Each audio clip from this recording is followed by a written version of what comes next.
जी हां, पंडित पॉलिटिक्स। नमस्कार, मैं हूं आशीष प्रमोद गोस्वामी। तो यूपी विधानसभा चुनाव को लेकर सभी पार्टियां मैदान में हैं। सभी अपनी अपनी रणनीति के तहत वोटरों को लुभाने में लगी हुई हैं। बीजेपी, सपा, बसपा, कांग्रेस हर वर्ग को साधने में ये लगे हुए हैं। पहले बीजेपी, सपा और बसपा ने प्रदेश भर में यूपी के ब्राह्मण मतदाताओं को लुभाने के लिए प्रबुद्ध वर्ग सम्मेलन का आयोजन किया। अब आम आदमी पार्टी अक्टूबर से चाणक्य विचार सम्मेलन का आयोजन करने जा रही है।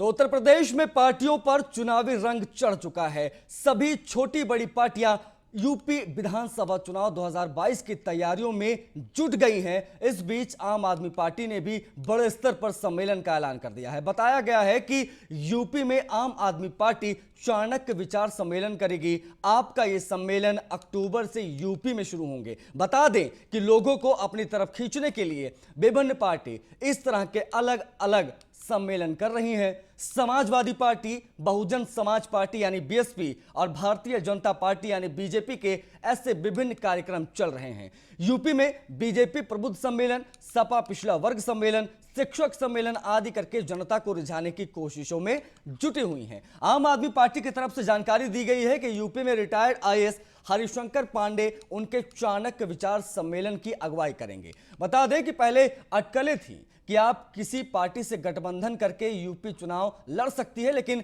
पिछले हफ्ते आम आदमी पार्टी के यूपी प्रभारी संजय सिंह ने इन अटकलों पर विराम लगा दिया था।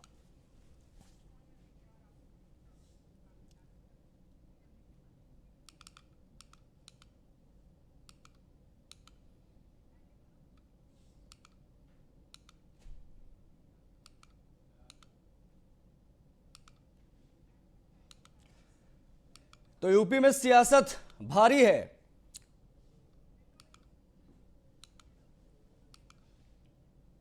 तो यूपी में सियासत भारी है, ब्राह्मणों की मारामारी है। देखिए, हम आपको ग्राफिक्स के जरिए दिखा रहे हैं। यूपी में ब्राह्मणों को जोड़ने के लिए सभी पार्टियां जुट गई हैं। बीजेपी, सपा, बसपा के बाद आम आदमी पार्टी अब जो है चाणक्य विचार सम्मेलन करने जा रही है। गोरखपुर और आगरा समेत कई जिलों में यह सम्मेलन होगा। तो पूरा टारगेट ब्राह्मणों वोटों को रिझाने के चाणक्य इसका नाम दिया गया है। रिटायर्ड आईएएस हरिशंकर सिंह को जो है यह जिम्मेदारी दी गई। यूपी के 4 मेडिकल कॉलेज जो है वो बहुत अहम हो जाते हैं। यूपी में ब्राह्मणों को जोड़ने के लिए आम आदमी पार्टी जुटी हुई है। वाराणसी, प्रयागराज, मेरठ, गाजियाबाद, कानपुर में सम्मेलन होगा। गोरखपुर और आगरा समेत कई जिलों में आम आदमी पार्टी ये सम्मेलन करने जा रही है। रिटायर्ड आईएएस हरिशंकर पांडे चाणक्य विचार सम्मेलन की अगुवाई करेंगे। ये वो नाम जिसकी अगुवाई ये करते नजर आएंगे आम आदमी पार्टी की तरफ से। यूपी में ब्राह्मणों को जोड़ने के लिए आम आदमी पार्टी जुटी हुई है। शुरुआत बीएसपी ने की प्रबुद्ध वर्ग सम्मेलन, उसके बाद बीजेपी भी लगातार ब्राह्मण वोटरों को रिझाने की कोशिश करी। प्रबुद्ध सम्मेलन उनका भी चल रहा है।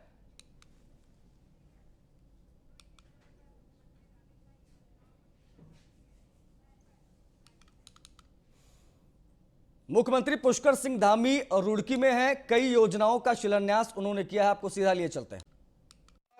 हेल्पिंग हैंड कोविड सेल में इन लोगों का जितना योगदान रहा है उसकी जितनी प्रशंसा की जाए, जितनी इनकी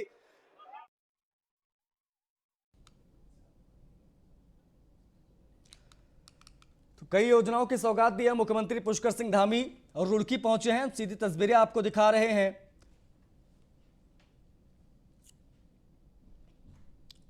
कई योजनाओं की सौगात यहां पर दी है पहुंचकर मुख्यमंत्री पुष्कर सिंह धामी ने।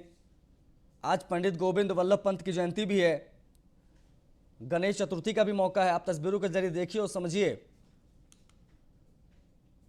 उत्तराखंड के मुख्यमंत्री पुष्कर सिंह धामी की ये तस्वीरें हम आपको सीधी दिखा रहे हैं। रुड़की दौरे पर हैं। कई योजनाओं की सौगात दी है उन्होंने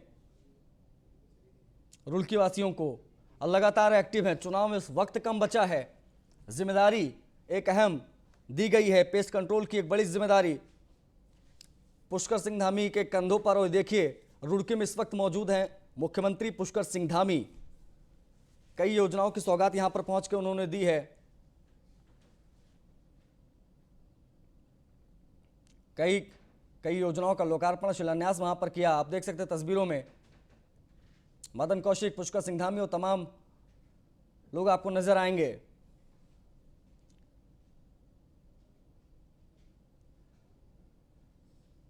तो ये रुड़की विधानसभा में इस वक्त मौजूद हैं मुख्यमंत्री पुष्कर सिंह धामी। कई योजनाओं का लोकार्पण शिलान्यास किया, सभा को भी संबोधित कर सकते हैं। कई योजनाओं की सौगात उन्होंने दी है।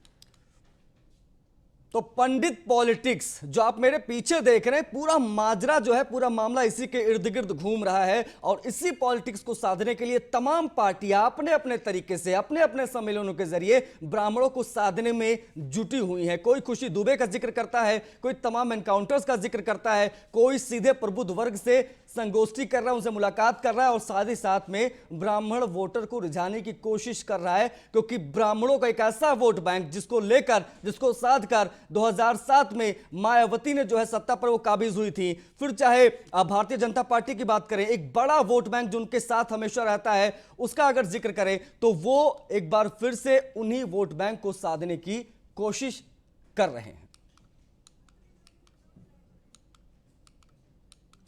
लखनऊ से जुड़ रहे हैं द्विवेदी जी, उनसे बातचीत करते हैं और समझते हैं। देखिए, एक चीज मुझे जरा समझाइए कि जो पंडित पॉलिटिक्स, अश्वनी, ये पंडित पॉलिटिक्स इस मौके पर इतना ज्यादा अहम इसलिए हो जाता है क्योंकि कहा जाता है कि जो ब्राह्मण वोटर्स हैं दरअसल वो बीजेपी के स्लीपर सेल्स की तरह काम करते हैं और वो अचानक से निकलते हैं, बीजेपी को वोट देते हैं। लेकिन इस बार थोड़ा सा डिफरेंट माना जा रहा है क्योंकि सभी पार्टियां इंक्लूडिंग सपा, बसपा, आम आदमी पार्टी, ये सभी इसी वोट के पीछे पड़ी हैं, इसी वोट बैंक के पीछे पड़ी हैं।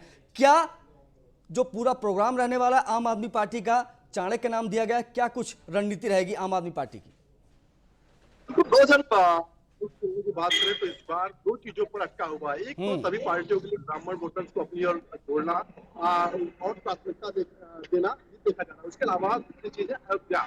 ये दो ऐसे मुद्दे हैं जहाँ पे हर पार्टी अपने आप को अलग नहीं रख पा रही है। शुरुआत जो ब्राह्मण सम्मेलन की वो बसपा ने की थी, अयोध्या से गोष्ठी की थी ब्राह्मणों की, जिसमें 2007 का जिक्र किया गया था कि 2007 में किस तरह से ब्राह्मणों ने बसपा का साथ किया था और मायावती को। निश्चित तौर पर उसके बाद समाजवादी पार्टी ने भी ब्राह्मणों को अपनी ओर जोड़ने के लिए कदम बढ़ाए और भगवान परशुराम की मूर्ति से लेकर के ब्राह्मणों पर कितना अत्याचार इस सरकार में हुआ है, इन तमाम चीजों को, इन मुद्दों को उठाया। इसके बाद प्रबुद्ध सम्मेलन जो भाजपा ने भी शुरू किया, जिसमें ब्राह्मणों को वोटर्स को साधने की कोशिश की गई। निश्चित तौर पर अब जो है आम आदमी पार्टी अपनी उपस्थिति अगर उत्तर प्रदेश में जमाना चाहती है तो निश्चित तौर पर उसको एक प्रॉपर वोट बैंक चाहिए। क्योंकि तीनों पार्टियों का जिक्र करें, समाजवादी पार्टी, बसपा और सपा, इनके पास अपना एक कोर वोटर है जो थोड़ा बहुत तो हिलता इधर उधर जाता है, लेकिन कहीं ना कहीं ऐसे कयास रहते हैं कि वो 40% जो रहता है वो अपनी पार्टी में ही जाता है। निश्चित तौर पर अब ब्राह्मणों को साधने के लिए अब आम आदमी पार्टी चाणक्य विचार सम्मेलन शुरू करने जा रही है, जिसमें ब्राह्मणों को जोड़ने का काम करेगी। इस तरह से समझिएगा कि उत्तर प्रदेश में लगभग 12% जो ब्राह्मण वोटर्स हैं और 12% अगर ब्राह्मण वोटर किसी भी ओर जाएगा तो निश्चित तौर पर उसका विधानसभा में उसका वर्चस्व बढ़ेगा। 2012 की बात करें, 2012 में जब सपा की सरकार बनी थी तो 40 से ज्यादा विधायक जो ब्राह्मण वर्ग से थे, तमाम विधायकों को टिकट मिली थी, कुछ हारे भी थे, लेकिन 40 विधायक जो थे ज्यादा वो पहुंचे थे। इसके बाद अखिलेश यादव मुख्यमंत्री बने थे। 2007 की भी स्थिति रही थी कि बड़ी संख्या में मायावती ने ब्राह्मणों को टिकट दिया था। अच्छा, ब्राह्मणों की अहमियत का अंदाजा इस बात से लगाया जा सकता है अश्वनी की जब मायावती सत्ता में आई तो उन्होंने करीबन, जहां तक मेरी जानकारी है, 85-86 ब्राह्मण उम्मीदवारों को टिकट दिया था और करीबन 40-41 उनके जीते भी थे और मंत्रिमंडल में उन्होंने अच्छे बड़े पैमाने पर जगह दी थी और उसी सोशल इंजीनियरिंग के जरिए वो सत्ता पे आई थी। और 2017 की अगर बात कीजिए तो योगी जी भी सत्ता पर आए थे, तो ब्राह्मण उसके पीछे बहुत बड़ी वजह थे। बिल्कुल जिस तरह से देखा गया है कि पिछले दिनों से लगातार जो सरकार पर आरोप लगाए जा रहे हैं कि ब्राह्मण विरोध में काम कर रही था आम आदमी पार्टी के सांसद संजय सिंह है, उन्होंने खुशी दुबे का मुद्दा उठाया। उसको लेकर के साफ तौर पर लगातार सवाल कर रहे सरकार से कि आखिर क्योंकि इस मंशा के तहत सुशील दुबे को अंदर जेल में रखा गया, लेकिन कहीं ना कहीं पूरी पॉलिटिक्स जो वोट बैंक की पॉलिटिक्स है, पूरी वो कहीं सरकार जो घेरने का काम आम आदमी पार्टी कर रही है वो वोटों के लिए कर रही है, क्योंकि 2022 का चुनाव है, बिना ब्राह्मणों के किसी की वतरणी पार लगने वाली नहीं है। बसपा भी यही चाह रही है कि दलित और ब्राह्मण गठबंधन जो गठजोड़ था 2007 में वो एक बार फिर से लागू हो, लेकिन अब ब्राह्मण किस ओर जाएगा ये देखने वाला होगा, क्योंकि 10 साल 15-20 साल पहले की बात करें तो ये ब्राह्मण वोटर जो था वो कहीं ना कहीं कांग्रेस का मूल वोटर माना जाता था, लेकिन कहीं ना कहीं कांग्रेस की कमियों के चलते उनसे किसका और भाजपा की ओर इसका ध्यान गया। भाजपा ने भी लंबे समय तक ब्राह्मणों का देखिए प्रयास अश्वनी सभी कर रहे हैं, लेकिन बड़ा सवाल और देखने वाली बात यह होगी कि दाल किसकी गलती है ब्राह्मणों के घरों में, ये अपने आप में एक बड़ा सवाल है। मुझे लगता है इसका जवाब 6 महीने बाद ही मिल पाएगा। बहुत शुक्रिया अश्वनी हमसे जुड़ने के लिए और तमाम बातचीत के लिए। तो यूपी के 4 मेडिकल कॉलेज देश में अव्वल आए हैं। एसजीपीजीआई, आईएमएस, बीएचयू, केजीएमयू और एएमयू बेहतरीन medical college. National institutional ranking framework की रैंकिंग जारी हुई, उसके आधार पर यह आंकड़ा हम आपको बता रहे हैं। एनआईआरएफ 2021 रैंकिंग में यूपी के 4 मेडिकल कॉलेज शामिल किए गए हैं। रैंकिंग में टॉप 15 में शामिल हुए हैं मेडिकल कॉलेज। रैंकिंग में 5वें स्थान पर काबिज हुआ है एसजीपीजीआई। आईएमएस, बीएचयू को रैंकिंग में 7वां स्थान मिला है। रैंकिंग में केजीएमयू 9वें नंबर पर मौजूद रहा है। एएमयू ने एनआईआरएफ 2021 रैंकिंग में 15वें स्थान पर जगह बनाई है।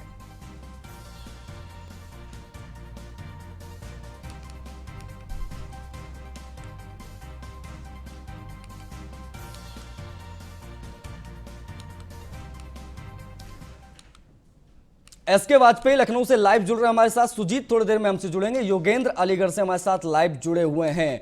योगेंद्र, आपसे पहला सवाल, क्योंकि देखिए अलीगढ़ एक हॉटस्पॉट है और यहां पर अगर नाम आना एएमयू का, वो अपने आप में काफी बड़ा और काफी अहम हो जाता है। एक बड़ी उपलब्धि मान सकते हैं इसको। देखिए एएमयू का जो मेडिकल कॉलेज है ये एक यूनिवर्सिटी का मेडिकल कॉलेज है जिसका नाम जवाहरलाल नेहरू मेडिकल कॉलेज है। और इस मेडिकल कॉलेज की खासियत यह है कि इस पर फंड की कोई कमी नहीं होती, क्योंकि काफी इसमें फंड मिलते हैं और यूजीसी की भी फंड देती है। इसके अलावा जो बाहर के जो एनआरआई छात्र हैं वो भी फंड देते हैं। इसके अलावा जो इसमें चयन की प्रक्रिया है, जो यहाँ पर स्टूडेंट चयन किए जाते हैं, वो भी बड़ी सख्त है। मतलब उसके लिए भी मतलब 2 लेयर में परीक्षा होती है। एक तो एक तो प्राइमरी, एक मेन परीक्षा होती है। इसके बाद यहाँ पर छात्रों का चयन होता है और जितने भी यहाँ के फैकल्टी है, जैसे यहाँ पर जो कहते हैं हार्ट की डीएम के मतलब हार्ट की सर्जरी है, कार्डिक सर्जरी के लिए, ब्रेन सर्जरी के लिए, मतलब सबके एक्सपर्ट मौजूद हैं। और यहाँ पर मरीजों की संख्या, एटा से मरीज यहाँ दिखाने आते हैं, हाथरस से यहाँ दिखाने, मतलब कई ऐसे जिले हैं जिनका मेन कॉलेज मतलब जिनका इलाज का मेडिकल कॉलेज में होता है, क्योंकि यहाँ पर गरीबों का इलाज फ्री होता है, क्योंकि फंड की कोई कमी नहीं है, जिसकी वजह से ये बहुत ही पॉपुलर है। और दूसरी बात यह है कि जो इस वक्त ठीक जो वाइस चांसलर है वो भी यही के प्रिंसिपल रह चुके हैं। ये बहुत अहम जानकारी आपने दी। देखिए इस स्वास्थ्य सुविधाओं की जब बात आती है तो मेडिकल कॉलेजों का जिक्र बहुत अहम हो जाता है। इसके हमारे साथ लखनऊ से बने हुए इसके देखिए एसजीपीजीआई का नाम आया हो, आप लखनऊ में ही खड़े हैं। बिल्कुल, अगर हम बात करें लखनऊ की तो लखनऊ के दो मेडिकल संस्थानों का नाम है, जिसमें एसजीपीजीआई है, साथ ही साथ केजीएमयू भी है। निश्चित है कि पूरे उत्तर प्रदेश भर के लोग यहां पर आते हैं। अगर हम एसजीपीजीआई या फिर केजीएमयू की बात करें तो पूरे प्रदेश भर का भार कहीं ना कहीं दोनों मेडिकल कॉलेजेस पे होता है, जहां पर पूरे प्रदेश भर के जो गंभीर मरीज होते हैं, रेफर मरीज होते हैं, वो यहां पर पहुंचते हैं। तो निश्चित है अगर कोई इन सारी परिस्थितियों के बावजूद जहां पर बड़ा एक वर्क प्रेशर होता है, चूंकि बहुत ज्यादा गंभीर मरीज यहां पर आ रहे होते हैं जो प्रदेश के किसी भी मेडिकल कॉलेज से रेफर होते हैं वो मरीज यहां पहुंचते हैं। तो निश्चित है उसके बावजूद इस तरीके की रैंकिंग में नाम आना उत्तर प्रदेश के लिए, लखनऊ के लिए और इन मेडिकल इंस्टीट्यूशन के लिए जरूर गौरव भरी बात है। अगर हम देखें तो आज हमने प्रमुख सचिव चिकित्सा शिक्षा आलोक कुमार से भी बात की। उनका भी साफ तौर पर कहना था कि हमने हर दिशा में काम किया है। मुख्यमंत्री योगी आदित्यनाथ का जिस तरीके का प्रयास है कि सभी मेडिकल संस्थानों में बेहतर सुविधाएं हो, बेहतर इलाज हो, बेहतर इंस्टीट्यूशनल जो सेवाएं हैं वो वहां पर उपलब्ध हो, जो छात्र वहां पर पढ़ रहे हैं उनको बेहतर सुविधा मिले, साथ ही साथ जो हॉस्पिटैलिटी है वो भी वहां पर बेहतर हो, इन सभी दिशाओं की रैंकिंग NIRF द्वारा की जाती है। जो अभी 2021 की जो नेशनल इंस्टीट्यूशन रैंकिंग फ्रेमवर्क जारी हुआ है, निश्चित है कि उत्तर प्रदेश के टॉप 15 में 4 इंस्टीट्यूशन है। निश्चित है कि अगर इन चारों इंस्टीट्यूशन की बात करें, जिसमें अगर हम AMU को देखेंगे या फिर BHU वाराणसी को देखेंगे तो ये दोनों केंद्र सरकार से संचालित हैं, लेकिन उत्तर प्रदेश में चलते हैं। अगर हम दूसरे संस्थानों की बात करें जिसमें SGPGI और KGMU आता है, ये उत्तर प्रदेश सरकार से संचालित होते हैं। तो निश्चित है कि इन चारों संस्थानों ने बेहतर काम करते हुए अपनी इस रैंकिंग में जगह बनाई है। अगर हम पिछले वर्ष की बात करेंगे तो इन चारों मेडिकल संस्थान का नाम पिछले वर्ष भी था, लेकिन चाहे वो KGMU हो, SGPGI हो या फिर BHU हो, कहीं ना कहीं इन्होंने अपनी रैंकिंग को 1-1, 2-2 पॉइंट पिछले बार की अपेक्षा सुधारा है। और बड़ी चीज ये है एसके की पूरे देश की रैंकिंग है और देश के जो टॉप मेडिकल कॉलेजेस उनका नाम आता है, तो जाहिर सी बात है उत्तर प्रदेश के लोगों के लिए गर्व की अनुभूति होनी चाहिए कि किस तरीके से जो है मेडिकल व्यवस्था में सुधार देखने को मिल रहा है। वाराणसी चलते हैं, हमारे सहयोगी उनसे जुड़े हुए, उनसे बातचीत करते। देखिए अब BHU का नाम आना मुझे लगता है कि बहुत ज्यादा अहम हो जाता है, क्योंकि BHU किसी परिचय का मोहताज नहीं है और पूरे वाराणसी का कह सकते पूरा भार, स्वास्थ्य का पूरा भार, अब कहते स्वास्थ्य पूरे महकमे का पूरा भार BHU के कंधों पर रहता है। सुजीत बताएं अलीगढ़ में क्या माहौल है, क्योंकि ये रैंकिंग कहीं ना कहीं माफ कीजिएगा वाराणसी में क्या माहौल है, क्योंकि ये समझना बहुत जरूरी है कि वहां के लोग क्या फील कर रहे हैं इस रैंकिंग के बाद। वाराणसी का जो रैंकिंग है, रैंकिंग से लोगों को बहुत खुशी है, क्योंकि लगभग 5 बार तीसरा रैंक आया था, उसके बाद इस बार फिर रैंकिंग में आई है। इससे बहुत अधिक खुशी है लोगों, चाहे छात्र हो या फिर वहाँ का प्रोफेसर हो या वहाँ जो डॉक्टर हो, सारे लोगों का यही कहना है कि रैंकिंग आई है। अच्छी रैंकिंग आने से लोगों में बहुत अधिक खुशी है जी। तो ये देखिए क्या क्या चुनौतियां रही हैं वो समझना बड़ा जरूरी है। सुजीत जरा बताएं, क्योंकि देखिए कोरोना काल था, पिछले साल हमने पूरा कोरोना काल देखा, किस तरीके से लोगों की डेथ्स हुई हैं, किस तरीके की चुनौतियां BHU में देखने को मिली। उसके बावजूद, तमाम आरोप प्रत्यारोप के बावजूद देखिए अगर रैंकिंग में 7वां स्थान पूरे देश की रैंकिंग में आता है तो मुझे लगता है बड़ी उपलब्धि है वाराणसी के लिए। जी मतलब कि देखिए वाराणसी जो प्रधानमंत्री का संसदीय क्षेत्र है और जो एक नाम उसको कोई बताने की जरूरत नहीं है, काशी विश्वविद्यालय जहाँ पर सुंदरलाल चिकित्सालय है वहाँ का नाम बताने की जरूरत नहीं है। और वहाँ जब रैंकिंग आती है, अच्छी रैंकिंग आती है, तो यहाँ के डॉक्टर जो बात की जाए उसमें भी खुशी है। और सबसे बड़ी बात यह कि कोरोना काल में जो इतनी अधिक परेशानी हुई थी डॉक्टरों को और लोगों को, उसके बाद यहाँ एक अच्छी रैंकिंग आना, और ये कहीं ना कहीं बहुत अच्छी है, अच्छी बात है और लोगों में बहुत अधिक खुशी भी है। कारण ये कि वर्ल्ड में पूरे ये जो BHU का नाम है और BHU की रैंकिंग अच्छा आया है, इसके लेके और लोगों में भी खुशी है। और बिल्कुल, और जैसा कि हमारे सहयोगी एसके भी बता रहे थे कि पिछले साल के मुकाबले इस बार रैंकिंग में और सुधार हुआ है, जो कि बहुत बेहतर अब कहते हैं संदेश जाएगा पूरे प्रदेश के मेडिकल कॉलेजेस के लिए। आप सभी का शुक्रिया हमसे जुड़ने के लिए और तमाम बातचीत के लिए। बढ़ते आगे तो इंजीनियरिंग और फार्मेसी में यूपी में अव्वल बना है NIET। जी हां, NIRF 2021 रैंकिंग में यूपी में पहला स्थान मिला है। इंजीनियरिंग में भारत में 171वीं रैंक हासिल की है। फार्मेसी में भारत में NIET को 43वीं रैंक मिली है। बता दें कि NIET इंजीनियरिंग इंस्टीट्यूट ने लगातार तीसरी बार और NIET फार्मेसी इंस्टीट्यूट ने लगातार चौथी बार NIRF रैंकिंग में अपना स्थान बनाया है। इस तरह NIET इंजीनियरिंग और फार्मेसी क्षेत्र में NIRF 2021 में टॉप रैंक श्रेणी में अपना स्थान बनाने वाले AKTU का एकमात्र इंस्टीट्यूट बन गया है। वहीं NIET ग्रेटर नोएडा के executive vice president Raman Batra ने कहा है कि NIET हमेशा अपने विद्यार्थियों को गुणवत्तापूर्ण शिक्षा देता है। Very happy and delighted to share that National Institute Ranking Framework, Government of India, today released the list for ranking. NIT Greater Noida received #1 ranking out of AKTU colleges, 171 rank for engineering and 43 rank for Pharmacy Institute. My sincere thanks to all students, faculty members and management for making this institute a success story in such a short time. खबर लखनऊ से आ रही, बात करेंगे कांग्रेस महासचिव प्रियंका गांधी की बैठक जो है वो शुरू हो गई है। सलाहकार और रणनीति कमेटी के साथ बैठक कर रही है प्रियंका गांधी वाड्रा। बैठक में आगामी चुनाव अभियानों पर गहन मंथन हो रहा है। जोन वार चुनावी अभियान और कार्यक्रमों में किस तरीके से कांग्रेस शुरुआत करेगी, इसको लेकर पूरा मंथन चल रहा है। पूरे उत्तर प्रदेश में यात्रा निकालने का निर्णय लिया गया है। कांग्रेस प्रतिज्ञा यात्रा, हम वचन निभाएंगे नाम से होगी यात्रा। 12,000 किलोमीटर कांग्रेस की प्रतिज्ञा यात्रा चलेगी।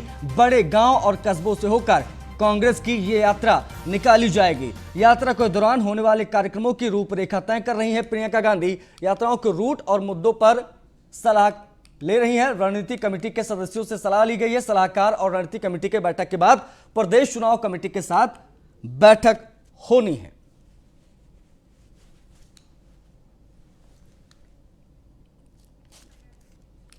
तो कांग्रेस प्रतिज्ञा यात्रा निकालेगी। देखिए, यात्रा निकालने का दौर जो है पूरे उत्तर प्रदेश की सियासत में देखने को मिल रहा है।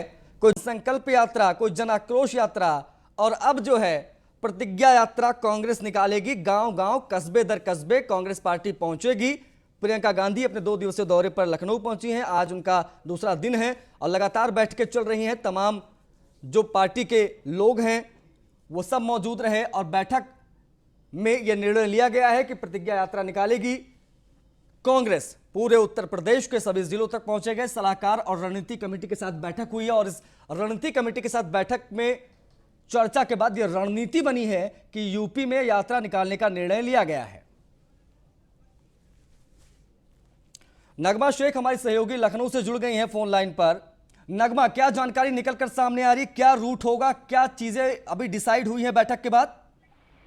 बिल्कुल, आपको बता दें कि प्रियंका गांधी इस वक्त कांग्रेस कार्यालय पर है और उन्होंने सलाहकार रणनीति कमेटी के साथ बैठक की है। बैठक में चुनावी अभियानों और कार्यक्रमों को लेकर मंथन चल रहा है। जोनवार चुनावी अभियान कार्यक्रम शुरू करेंगे कांग्रेसी और इसके अलावा 12,000 किलोमीटर जो यात्रा है वो तय करेंगे। यात्रा, आपको बता दें कि कांग्रेस के अंदर कांग्रेस प्रतिज्ञा यात्रा और हम वचन निभाएंगे नाम से 2 यात्राएं शुरू करेंगी प्रियंका गांधी, जो कि 12,000 किलोमीटर ये चलेंगी।